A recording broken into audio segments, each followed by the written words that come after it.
অনেকে আমরা বলি যে রাসূলের 40 বছরের পূর্বের জীবন আমাদেরও দরকার নাই।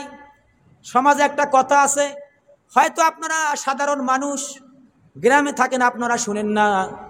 অনেক আলেম আছে বলে রাসূলের 40 বছরের নবুয়তের পূর্বের জীবন আমাদের দরকার নাই ও আমাদের প্রয়োজন না। আমি বলি তুমি হচ্ছ আলেম নামে কলঙ্ক, কেননা তোমার বিবেক নাই, তুমি হচ্ছে আলেম নামে আমলোক। আমি বলি তোমার বিবেকের উপরে শয়তানে প্রস্রাব করছে, কারণ তুমি যদি সত্যিকারে যদি আলেম হইতা, সত্যিকারে যদি রাসূলের সুন্নাহ রাসূলের বিধিবিধান যদি তোমার ভিতরে থাকতো, তাহলে তুমি কখনো বলতে পারতা না যে রাসূলের নবুয়তের পূর্বের জীবন আমাদের দরকার নাই। আচ্ছা বলেন তো, রাসূল করিম সাল্লাল্লাহু আলাইহি সাল্লাম যদি এই কথা শুনে তার সামনে গিয়ে যদি বলা হয়, তাহলে আল্লাহ রাসূল খুশি হবে না বেজার হবে? জবাব দেন, খুশি হবে না বেজার হবে? বেজার হবে। রাসূলের 40 বছরের নবুয়তের পূর্বের জীবন দরকার নাই একথা বললে আল্লাহর নবী বেজার হবে, আমার আল্লাহও বেজার হবেন, আমার আল্লাহও বেজার হবেন।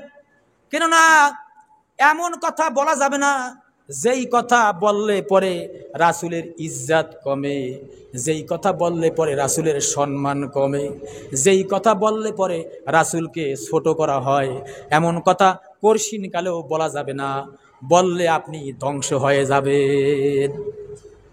হযরতে আবু বকর রাদিয়াল্লাহু তাআলা আনহু রাসূলের সুন্নাতের কত অনুসরণ করত, রাসূলকে কত মহব্বত করত। হযরতে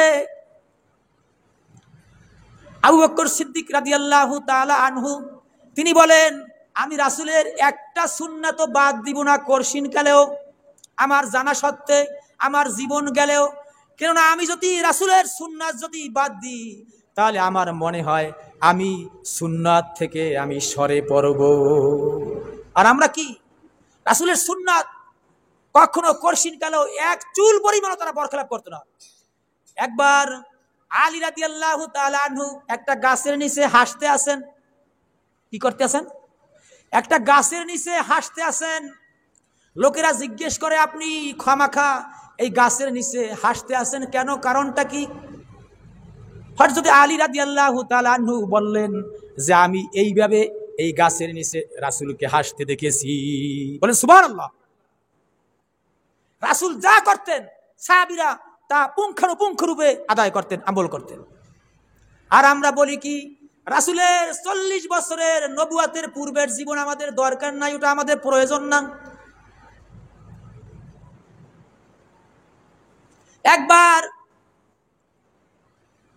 রাসূল করিম সাল্লাল্লাহু আলাইহি সাল্লাম মসজিদে নববীতে বসে সাহাবীদের সামনে এরকমের আলোচনা করতে আছেন। একবার আলোচনা করতে করতে রাসূলের কণ্ঠের আওয়াজের চাইতে সাহাবীদের কণ্ঠের আওয়াজ একটু বড় হয়ে গেল। সাহাবীদের কণ্ঠের আওয়াজ একটু বড় হয়ে গেল। আল্লাহ রাব্বুল আলামিন তৎক্ষণাৎ কোরআনের আয়াত নাজিল করলেন।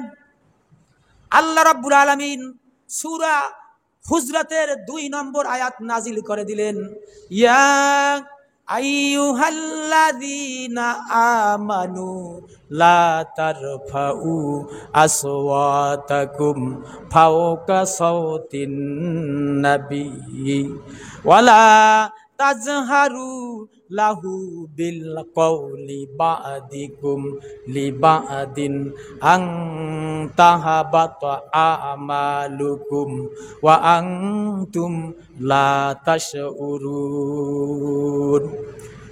আল্লাহ রাব্বুল আলামিন কোরআনের আয়াত নাজিল করলেন, হে ঈমানদার ব্যক্তিরা, তোমরা নিজেরা যেভাবে একে অপরের সাথে কথা বলো, রাসূলের সামনে এভাবে তোমরা উঁচু আওয়াজে কথা বলো না।